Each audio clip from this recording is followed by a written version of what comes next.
Would you call the cops on your own wife while she's 9 months pregnant? Over $100. It started with blue lights flashing against the white siding of their small house in Warner Robins, Georgia.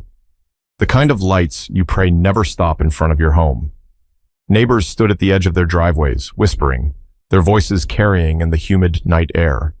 And right in the middle of it all was Danielle Ellison, 9 months pregnant, barefoot, wearing an oversized t-shirt that clung to her belly, standing on the porch with her hands behind her back as an officer clicked cold metal around her wrists. Please, please don't do this, Danielle begged, her voice cracking. Tears streamed down her face, cutting clean lines through the sweat on her cheeks.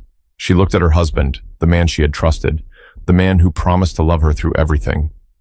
Cody, please, you know me. I didn't take your money. I swear to you, I didn't. Cody Ellison didn't move. He stood frozen on the top step, arms folded, jaw tight.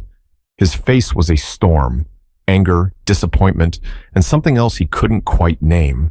You've been lying to me for weeks, Danielle, he said finally, his voice low but sharp enough to cut through the murmurs outside. And I'm done. You think I'm stupid? $100 doesn't just walk out of the drawer by itself. Danielle shook her head violently, trying to steady her breath between sobs. Cody, I haven't lied. I would never steal from you. Not now. Not ever. Please don't do this to me, our baby. Her words were cut short by the officer gently guiding her toward the patrol car. The sound of her bare feet against the gravel mixed with the quiet click of the door as it opened. For a moment, everything seemed unreal, like this couldn't possibly be happening on their quiet little street. But it was. As Danielle slid into the back seat, wincing from the hard vinyl pressing against her swollen body, she turned her head to look at Cody one last time. Her eyes weren't angry. They weren't even pleading anymore. They were empty. And that emptiness hit Cody harder than anything she could have said. But he stayed silent, because in his mind, he was doing what any responsible man would do. He was protecting their future, their money, their family. At least, that's what he told himself. The door shut. The cruiser pulled away slowly, red and blue lights washing over the small houses on the block. The neighbors started to drift back inside, though Cody could feel their judgment hanging in the sticky Georgia air like smoke. He rubbed the back of his neck and muttered under his breath, "You did this to yourself, Danielle." But as the sound of sirens faded into the distance, a knot formed deep in his stomach, a knot he didn't recognize, not yet. Because this wasn't the end. This was just the beginning. But what Cody didn't know was that before the night was over, everything he thought he knew about his wife, and himself, was about to be shattered beyond repair. 8 hours earlier, life inside that same house seemed almost normal, at least on the surface. The late summer sun poured through the blinds, lighting up the kitchen where Danielle stood at the sink, rinsing a bunch of grapes. Her back ached, her ankles were swollen, and every move felt heavier than the last. 9 months pregnant and running on 3 hours of sleep, all she wanted was to make it through the day without snapping at someone. "Babe, have you seen my phone?" Cody's voice came from the living room. He was already half-dressed for work, a dark gray shirt clinging to his broad shoulders. Danielle rolled her eyes and called back, "It's probably under that mountain of clothes you left on the couch." He walked into the kitchen, smirking. "I told you I'd fold those later." "You said that 3 days ago." She smiled faintly despite her exhaustion. Moments like this, teasing each other, used to feel easy. Lately, though, even their jokes carried an edge neither of them wanted to admit. Cody leaned against the counter, looking her over. "You okay? You've been moving slow all morning." "Slow?" She gave him a look. "Try carrying around a bowling ball in 90-degree heat and then tell me about slow." He chuckled and kissed her forehead. "Fair enough. Hey, I'm gonna grab something from the dresser before I head out. Need cash for lunch." Danielle nodded, popping a grape into her mouth as she turned back to the sink. She didn't notice the way his eyes narrowed a little when he walked toward their bedroom, didn't hear the small curse he muttered a minute later. When Cody returned, his expression had changed, harder, tighter. "You take any money out of the drawer?" His tone wasn't casual anymore. Danielle looked up, confused. "What? No. Why?" "There was 200 in there yesterday. Now there's barely 100. She frowned, setting the grapes aside. "Maybe you spent some?" "I'd remember if I spent $100, Danielle." His voice was sharper now. You sure you didn't grab any? Why would I take money from you? She blinked, stunned by the accusation. Cody, come on. We're about to have a baby. I'm not sneaking cash like some thief. But he didn't answer right away. He just stared at her, like he was trying to read something in her face, and that stare made her stomach twist. Cody, she said quietly, you really think I'd do that? For a moment, he almost softened. Almost. Then he shook his head and grabbed his keys. I gotta go. We'll talk later.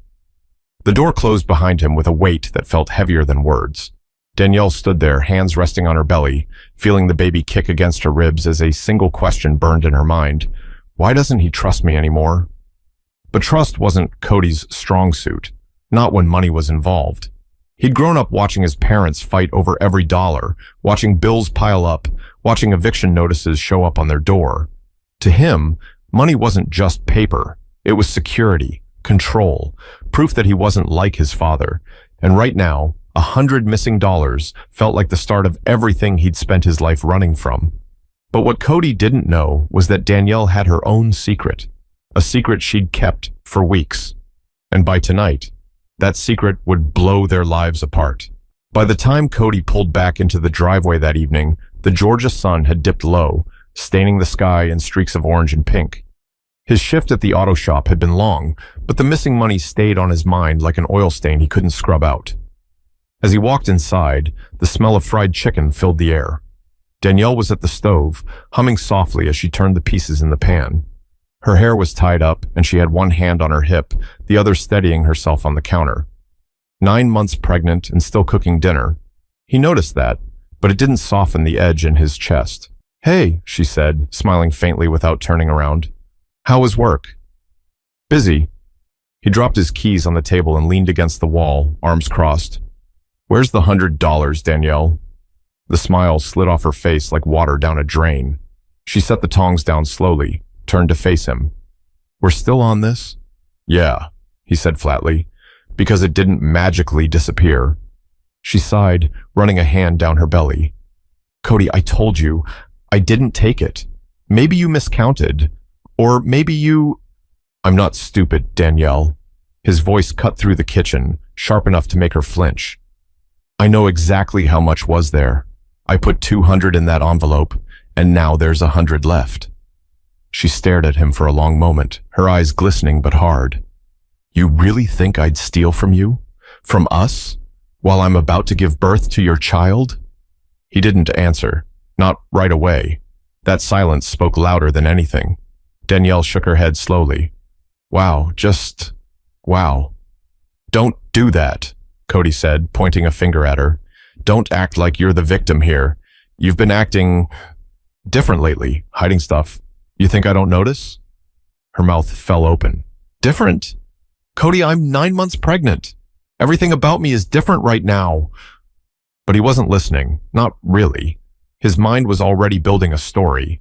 Danielle slipping money out of the drawer, maybe talking to someone behind his back, maybe hiding something he didn't want to know about. Where is it? He demanded again, stepping closer.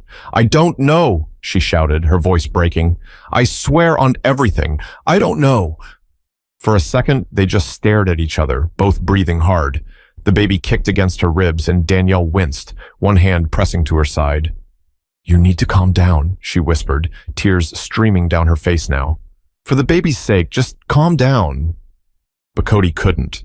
Not when the image of that empty space in the envelope burned in his brain like a warning sign. He turned away, pacing the length of the kitchen. His jaw clenched so tight it ached. If you're lying to me, he muttered, half to himself.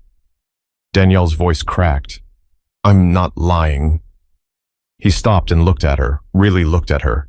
Sweat on her forehead, hair sticking to her neck, belly so big she could barely stand straight. She didn't look like a thief. She looked like the woman he'd promised to protect. And still, he didn't believe her, because in Cody's mind, trust wasn't given, it was earned. And tonight, Danielle had failed that test. But Cody was about to make a decision that would cost him more than money, a decision he could never take back. Dinner sat untouched on the stove, the smell of fried chicken now hanging heavy in the air. Danielle had sunk into the couch, one hand resting on her belly, the other wiping tears from her cheeks. Cody paced the living room like a man trying to outrun his own thoughts. Cody, her voice was soft now, shaky. Please, just sit down. Let's talk like adults. We're about to have a baby. This isn't good for either of us. He stopped pacing, turned to face her. Talk about what? About how my money just walks away? About how you're lying straight to my face? Danielle blinked, stunned. Lying? Cody, I swear on my life. Stop saying that! His voice thundered through the house, making her flinch. You think words mean anything? I grew up on broken promises, Danielle. I'm not about to get played by my own wife. Her chest rose and fell in uneven bursts as tears spilled freely. Played? Cody, I'm 9 months pregnant with your child. You really think I'm plotting against you? Over $100? Money is money, he snapped. You don't respect it, that's the problem. First, it's 100. Then what? You think I'm stupid? You think I don't see what's happening here? Danielle stared at him, mouth open in disbelief. What's happening here is you don't trust me. After everything we've been through, after everything I've given up for you, you think I'm stealing from you? Is that what I am to you now, some gold digger? Cody's nostrils flared as he grabbed his phone from the coffee table. If you won't tell me the truth, someone else will. Danielle's heart dropped. What are you doing? Calling the cops. His voice was like steel. They can sort this out. Her breath caught. No, Cody, please, you can't. She pushed herself up from the couch, struggling to balance her swollen body. Her feet were bare, her legs trembling as she waddled toward him. Don't do this, please, for the love of God, don't do this to me. Then tell me where the money is, he barked. I don't know. Her voice cracked as she clutched the back of a chair for support. Cody, this is insane. You're my husband. We're supposed to be a team. But he had already pressed the numbers. 911. Danielle's chest tightened as panic flooded her body. She reached for his arm, tears blurring her vision. Please, I didn't take it. I swear to you, I didn't take it. Cody yanked his arm free, turning his back as he spoke into the phone. Yeah, I need an officer at 182 Cedar Point Lane. Yeah, theft. In my own house. Danielle let out a broken sob, sinking to her knees on the hardwood floor. The baby shifted inside her, a sharp kick under her ribs. Every instinct screamed for her to protect her child, but she felt powerless, trapped in a nightmare she couldn't wake up from. When Cody hung up, the silence was deafening. Danielle stared at him through tear-soaked lashes, her voice barely above a whisper. Do you hate me that much? His throat tightened, but his face stayed cold. I hate being lied to. The room felt heavy with a darkness neither of them could name. Danielle turned her head slowly toward the door, almost expecting to hear the sirens already. Her mind raced with one thought. This can't be happening. He can't really do this to me. But Cody, he believed he was doing the right thing. He believed that standing his ground now would save him from being walked over later. What he didn't know was that the choice he made in that moment would not only break his wife's heart, it would break him too. The knock came faster than Danielle expected, hard, authoritative, and loud enough to rattle the doorframe. She was still sitting on the floor, wiping her face with trembling hands, when Cody strode across the room and opened the door. 2 officers stood there, uniforms crisp against the fading evening light. The taller one, a black woman with a firm but calm expression, spoke first. Mr. Ellison? Yeah, Cody said, his voice tight. Thanks for coming. It's her. He pointed over his shoulder. She took money from me. Danielle's head jerked up. Are you serious right now? Her voice cracked as she scrambled to her feet, gripping the chair for balance. The officer raised her hand slightly. Ma'am, let's just talk for a second. What's going on here? What's going on, Danielle shot back, tears streaking her face, is that my husband lost his damn mind. I didn't steal anything. I'm 9 months pregnant. I can barely bend down to tie my shoes. Ma'am, the second officer, a stocky man with a shaved head, stepped forward. We're just here to figure this out, but we need you to stay calm. Calm? Danielle let out a bitter laugh that dissolved into sobs. He called you on me, his wife, the mother of his child. Over $100. Neighbors had started to gather outside, drawn by the flashing lights from the patrol car. Whispers floated through the humid air. What's happening? Is that Danielle? Oh my God, isn't she due any day now? Danielle glanced toward the open doorway and saw Mrs. Jenkins from across the street standing there with her arms crossed, eyes wide. Behind her, two teenage boys recorded on their phones. Danielle's stomach twisted with shame. "Ma'am," the female officer said gently, "I'm going to need you to turn around for me." Danielle froze. "What? No, please. You can't do this. I didn't do anything." "It'll be quick," the officer assured her. "We just need to take you in, get this sorted out." Danielle turned to Cody, her eyes desperate, pleading. "Cody, please, stop this. Tell them the truth. Tell them you believe me." Cody's jaw clenched, his hands gripping the doorframe so tight his knuckles whitened. He didn't say a word, and that silence, more than the flashing lights, more than the officers, broke her. The cold steel of the handcuffs clicked around her wrists. She flinched at the sound, her chest heaving as she fought to catch her breath. "Please," she whispered through tears as the officers led her out the door. "Please don't let them take me." The neighbors' whispers grew louder as Danielle waddled toward the patrol car, her bare feet scraping against the gravel. Someone muttered, "Ain't that a shame? Pregnant and going to jail." Danielle kept her eyes on the ground, her vision blurring. Every step felt like a punch to her dignity. She had never felt so small, so humiliated. The officers helped her into the back seat carefully, but the hard vinyl pressed against her belly, making her wince. She shifted uncomfortably, chains clinking against the doorframe as they closed it behind her. Cody stood on the porch, arms crossed, staring at the patrol car as it pulled away. For a moment, he felt victorious, like he had taken control, like he'd proven a point. But then his eyes drifted to the empty chair in the living room through the open door. The blanket Danielle had been using was still crumpled on the couch. Her phone sat on the coffee table, its screen lighting up with a text. "Doctor's appointment confirmed for tomorrow at 10 a.m. Something twisted in his chest. He ignored it, shoved it down deep, because in his mind he had done what he had to do. But while Cody stood there convincing himself of that, Danielle sat in a freezing cell a few miles away, clutching her belly as the first signs of labor began to ripple through her body. The holding cell was small and smelled faintly of bleach and something sour. Danielle sat on a cold metal bench, arms wrapped awkwardly around her swollen stomach. Her wrists were free now. The officers had removed the cuffs, but the sting from where they'd pressed into her skin still lingered. She tried to focus on breathing. In, out, anything to block out the echo of the other women's voices in the cell across from hers. But then came a sharp cramp that made her double over. Her hand shot to her belly, and a panicked gasp slipped from her lips. "Oh no, no," she whispered to herself, tears filling her eyes. "Not now, please, not now." Across town, Cody sat on the edge of their bed, staring at the envelope on the dresser. He had pulled it out the moment he walked back inside, ripping it open like proof would spill out. Still 100 left. Nothing more, nothing less. He rubbed his temples, trying to quiet the buzzing in his head. He should have felt vindicated. Instead, there was only a sick heaviness in his gut. His phone buzzed on the nightstand, breaking through his thoughts. Unknown number. He answered. "Mr. Ellison?" The voice on the line was calm, professional. "This is Officer Lane from the Warner Robins Police Department. We need you to come down to the county hospital." Cody's stomach dropped. "What? Why? What happened?" "Your wife. She's in labor." Everything inside him went still. His mouth went dry. "What? Labor? Now?" "Yes, sir. She went into labor in the holding facility. We've transferred her to Houston County Medical.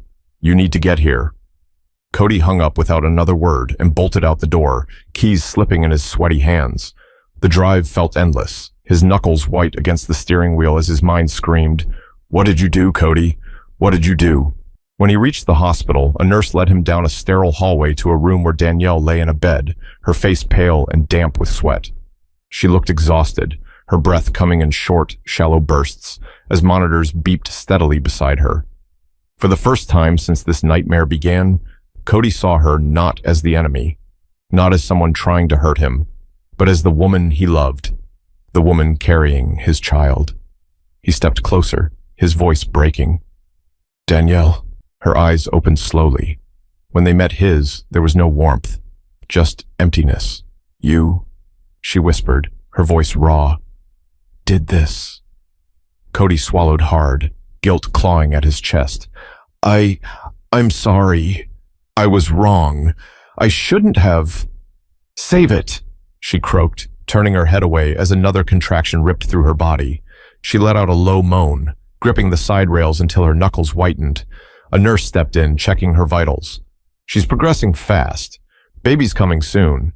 Then to Cody, if you're staying, stand over there and don't get in the way. Cody nodded silently, moving to the corner of the room. His mind spun as he watched the woman he'd betrayed fight through wave after wave of pain, and then, like a cruel punch to the gut, the truth finally surfaced, uninvited, undeniable. The missing $100, the secrecy. He remembered the text on her phone earlier that day, doctor's appointment. Danielle wasn't lying. She wasn't sneaking money for herself.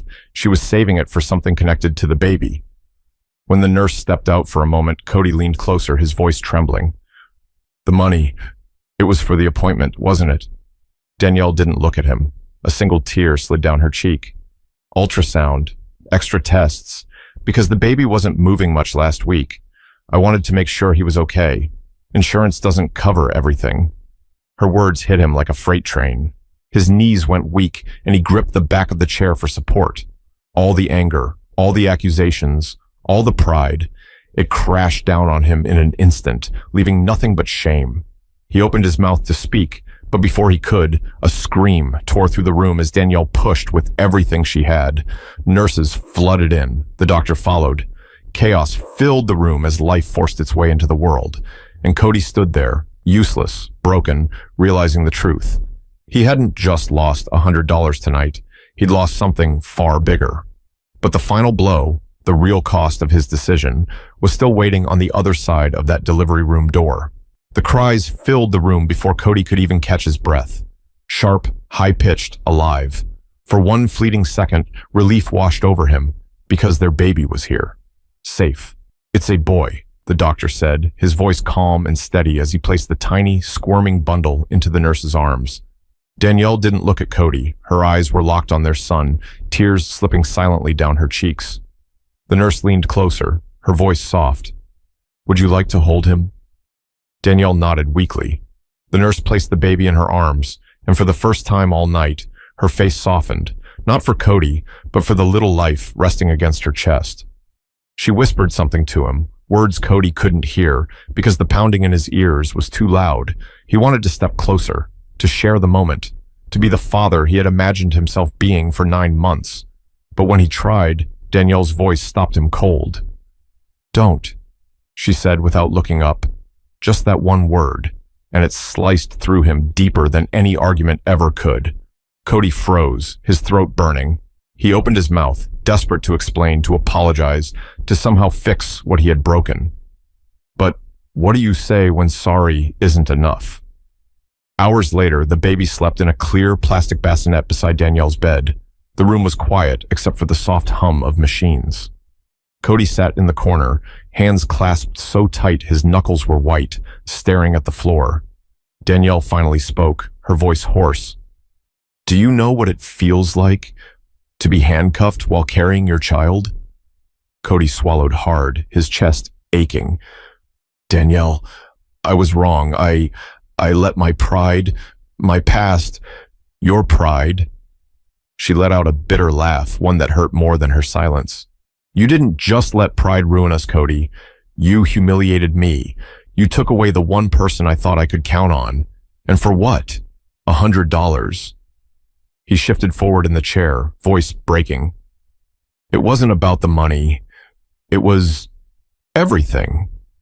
Growing up broke, watching my parents fight over every penny, I swore I'd never let that happen to us. And you just did, she whispered, her eyes glistening with tears. You became the very thing you hated. You destroyed our trust because of something that didn't even matter. Her words hit harder than any blow. Cody felt the weight of every choice pressing down on him like a cinder block. He wanted to rewind the clock, to take back the phone call, to erase the image of her standing on that porch in handcuffs while neighbors whispered. But life doesn't give do-overs. I'm sorry, he said finally, his voice a whisper. I'd give anything to undo what I did. Danielle turned her face away, stroking the baby's tiny head with trembling fingers. Sorry doesn't fix this, Cody. Trust isn't something you can glue back together. Once it's broken. Her voice cracked, and she didn't finish the sentence. For a long time, they sat in silence, the kind that feels heavier than words. Cody stared at the baby, wondering if his son would ever know him as a father worth respecting, wondering if Danielle would ever look at him the same way again. As dawn broke and light spilled through the blinds, Cody understood something he should have known all along.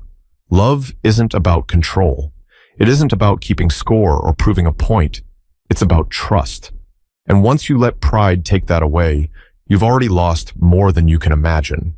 He rose quietly, pressing a kiss to the baby's forehead before stepping toward the door. Danielle didn't stop him. She didn't even look up. And that silence told him everything. Because some mistakes don't just cost money. They cost the very people you swore you'd protect. Don't let pride destroy what love built. Trust is fragile, and the smallest suspicion can burn bridges you'll never rebuild. Before you act, ask yourself, is this worth losing the people who matter most? If this story hit home for you, share it with someone who needs the reminder. Love requires trust, and trust requires humility. And if you're holding on to pride right now, let it go before it costs you everything.